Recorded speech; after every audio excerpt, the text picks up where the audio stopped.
So the iPhone 15 series comes with some exciting hardware and software changes like action button and battery cycle count.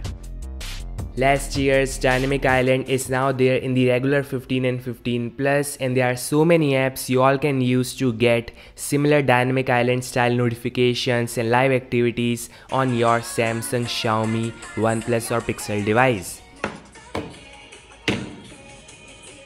You guys can use Dynamic Spot, which is an amazing app, but in this video I'm gonna show you how to get the action button and battery cycle count on your device.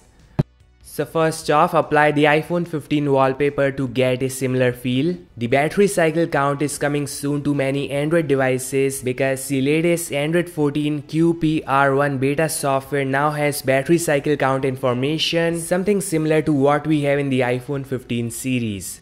Pixel users on Android 14 beta can check it right now from the About Phone section, battery information, and there it is gonna show you the battery cycle count, which is 24 in my case.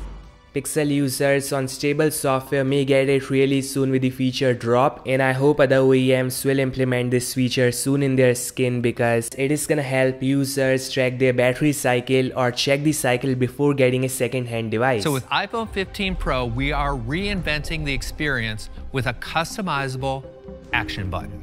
And you can choose from a set of actions and easily switch between them. Now action button is like an additional key which can silence your device or turn on focus mode, camera, flashlight, translate and do some other tasks. Now we just cannot get an action button on Samsung or Pixel or OnePlus, but what we can do is remap the power key or volume key like double press of flashlight or silent.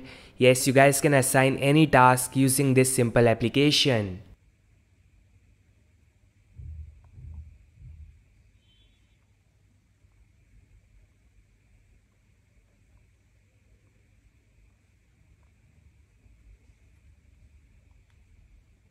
So this all guys, thanks so much for watching and I'll meet you guys in the next one. Like, subscribe and peace out.